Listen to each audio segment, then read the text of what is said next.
alaikum and welcome to the Muslim Insight. I am Nadia Osman and thank you once again for staying with us here on Horizon TV. We've got a number of stories lined up for you from different parts of the country, and we'll also bring you the Friday Bulletin review, the only Muslim news bulletin in the country. I'll be joined later on by Mr. Musa Mwale, the director of the Maslaha Mediation Center. Before we get into that, let's give you the headlines.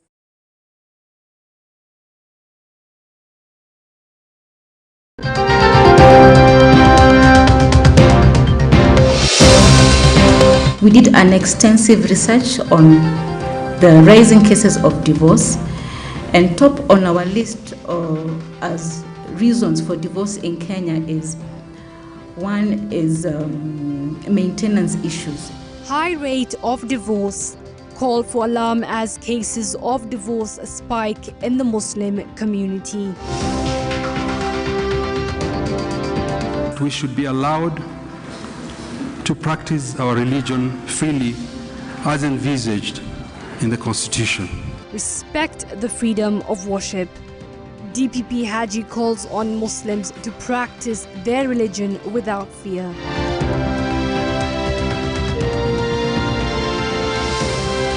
Mission of being a parent means you gotta educate that child Islamically. Calls for education. Parents urged to take up the responsibility of educating their children.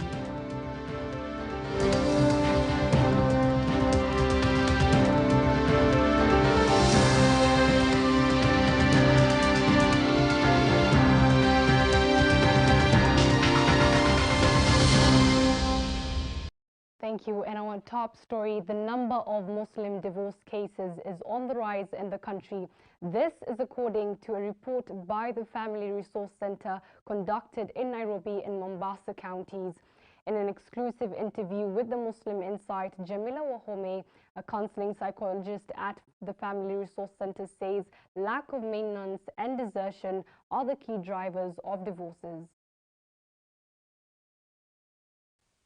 According to the research conducted by the Family Resource Center, Mombasa County has seen a rise in the number of divorce cases among Muslims in the recent years. We did an extensive research on the rising cases of divorce, and top on our list as reasons for divorce in Kenya is maintenance issues. Who is maintaining who? Imagine the man is not working and the woman is working. So who maintains who? There are issues of drug and substance abuse. There are issues of just cruelty, without even speaking about anything, just cruelty, desertion. Somebody just deserts the family and they go. The majority of divorce cases were filed in Mombasa, followed by Nairobi, Garissa, Wajir, and Dadaab, respectively. Abuse and unkindness, violence, infidelity, lack of maintenance, desertion, change of religion, lack of conjugal rights, drugs and substance abuse, and unjustified polygamy are among the most common reasons for divorce. We came up with certain interventions like mediation. When the couple is in a problem already, we take them through mediation. We also came up with another intervention like pre- and post-marital counseling. Premarital before their marriage, and post-marital as soon as they are married, and we take them through the extensive sessions so that we see whether we can be able to save our divorce cases in Kenya, because generally, even worldwide, Muslims, we have the highest divorce cases. It's not only in Kenya. The Family Resource Center is offering matchmaking services to enable couples to go through counseling before settling down for marriage. One of the main core of Family Resource Center was to do Islamic matchmaking, where we match a Muslim brother and a Muslim sister, and they come together under our deen. And yes, because when they go through the matchmaking, they also have to go through our premarital. So it assists as in they're getting to the marital situation, they know what to expect. They know what will come. So it will not come to them as a surprise. and they will not have to heed so much into Western ideologies. The Family Resource Center, a registered charitable trust that deals with the family issues in the Islamic community, in collaboration with the Office of the Qadi, conducts research and collects statistics on marriages and divorce cases. Thank you for that. Moving on to our next story, Director of Public Prosecutions Nurdin Haji has called on Kenyans to be tolerant and respectful of religious freedom to promote harmony and peaceful coexistence. Speaking at the Sarali Muslim Club on Friday during the closing ceremony of Sheikh Ali Sufi International Quran Competition, the DPP said Kenyans of all faiths are free to practice their religion without interference, adding that the Constitution prohibits religious discrimination and protects everyone and their religious freedoms.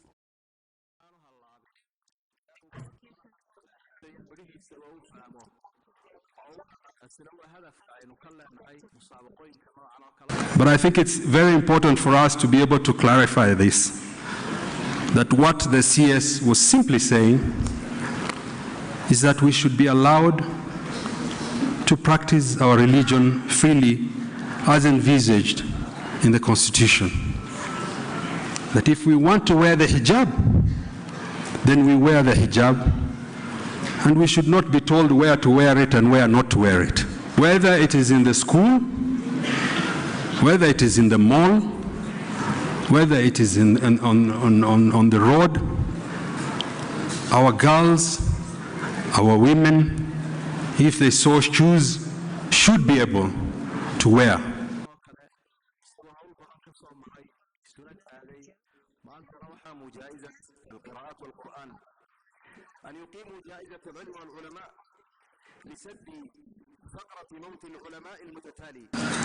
What difference will there be between the Taliban and those who are saying we cannot wear our hijab to go to school?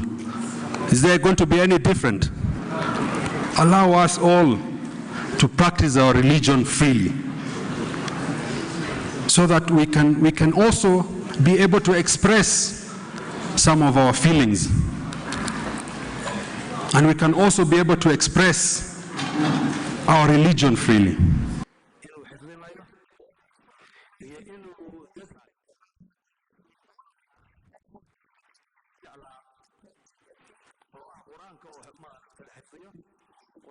We are honored as Kenya to be able to host such an occasion.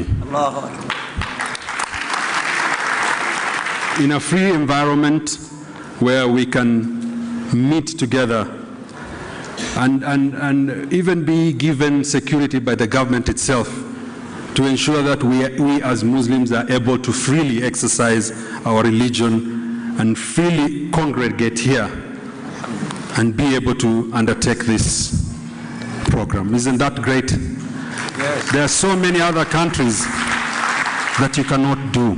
You cannot do that. And on the New Year's, Muslims in the country have been advised not to celebrate the New Year for religious reasons.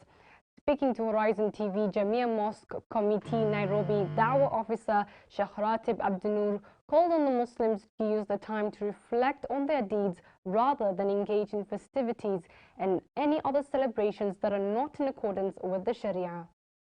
Watu wamezoea ya kwamba tunapoelekea kukamilisha mwaka basi kunakuwa na sherehe na shamra hapa na pale, lakini nasaha kwa ndugu zetu Waislamu ni kwamba msimu huu haina mafungamano yote na dini yetu, kwani dini yetu haijatufunza wala Mtume sallallahu alaihi wasallama haikuwa ipokelewa kokote kwamba aliwahi kusherehekea mwaka mpya.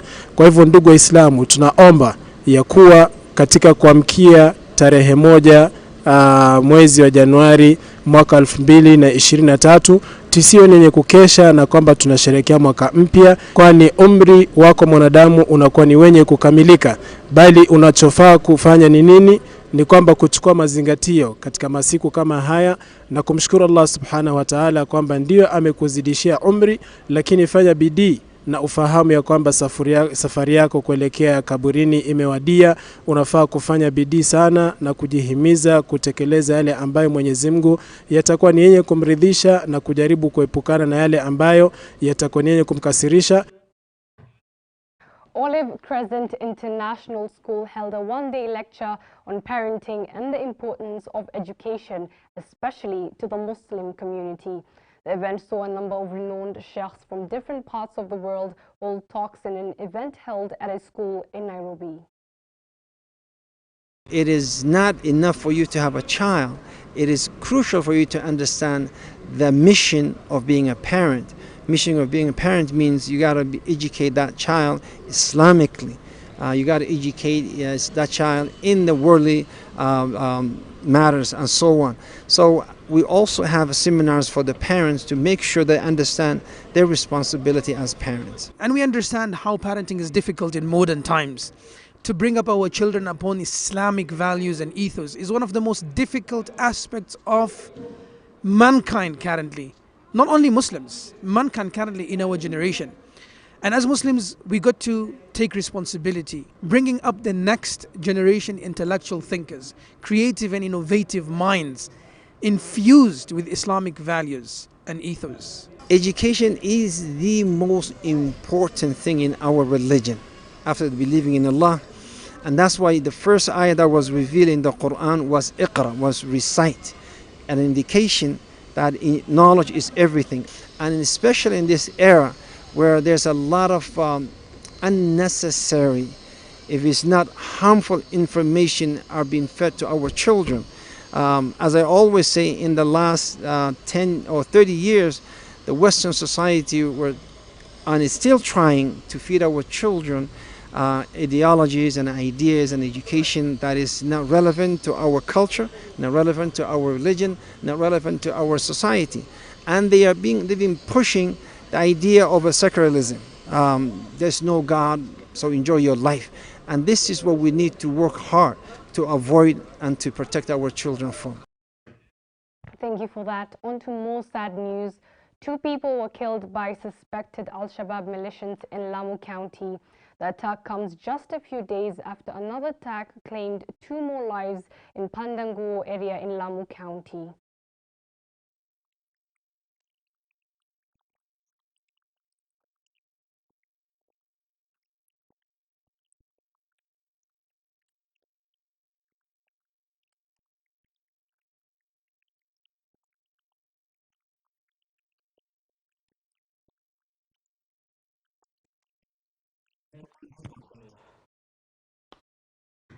Moving on to our next story, Mahad Dawa organization, in collaboration with the UK-based humanitarian organization Angel Welfare and Education Trust, on Sunday distributed food packages to vulnerable families affected by the drought in Kajiado County.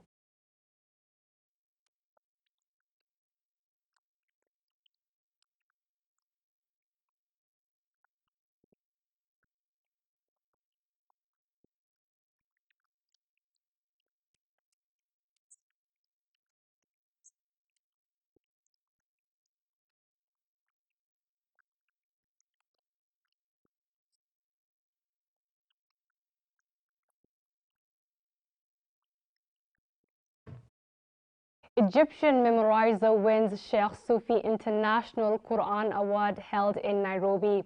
Ahmed Mohammed Salah from Egypt is the winner of the Sheikh Ali Sufi International competition. The panel of judges announced Mohammed as the winner. Mohammed Atiyah, also from Egypt, in the 2nd position, with Yusuf Ishaq Ibrahim from Nigeria coming to the 3rd position.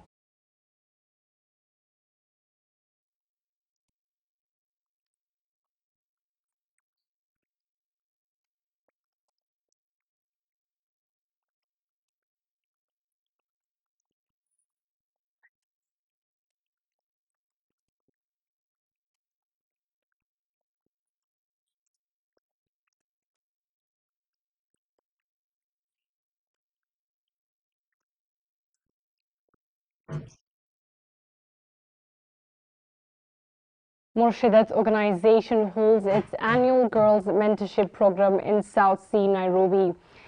The organization held its annual Girls Mentorship Program in South Sea area. The 5-day event, which ends today, the 30th of December, aims at inspiring the youth to live an Islamic way of life. A total of 150 participants attended the event, with the majority being school-going girls. The program has been lauded for providing an opportunity for the youth to engage in different activities during the long holidays. This is our girls' camp. We do it annually. We target mostly our non-privileged community, where we target children less than 20 years of age, approximately 150 to 300 per year. And the aim is to empower these girls to live a life that is Islamic based, to empower them to educate themselves and change their community, where they are and their lives. Of course, being a long holiday, as human beings, we are creatures of habits, which means you are used to doing things a certain way. For example, our children, they are used to waking up, going to school, the next day the same, they repeat the same. Now, some of them are just finished school from 4. They don't know what to do with their time. Some of them are supposed to go to school maybe in a month's time. This is a very, very long holiday. They don't know what to do with their time. So one of the most important things that we can do as a community is to create something that these young people, that they can do in this time. We also have annual competitions, Quran competitions, which mostly we have targeted the South C people, South B and Nairobi West. We've been doing it from 2016, where these Quran competitions are aimed to bring the community together, to create a Quran culture in our people, and also to motivate the teachers and the students of Quran. Thank you for that. Moving on, Wajir East Member of Parliament Adan Dawood donated a Land Cruiser fully equipped with a public address system to the Association of Wajir County Ulamas to facilitate their mobility in their dawah works. The area MP said the religious leaders play a very important role in the society.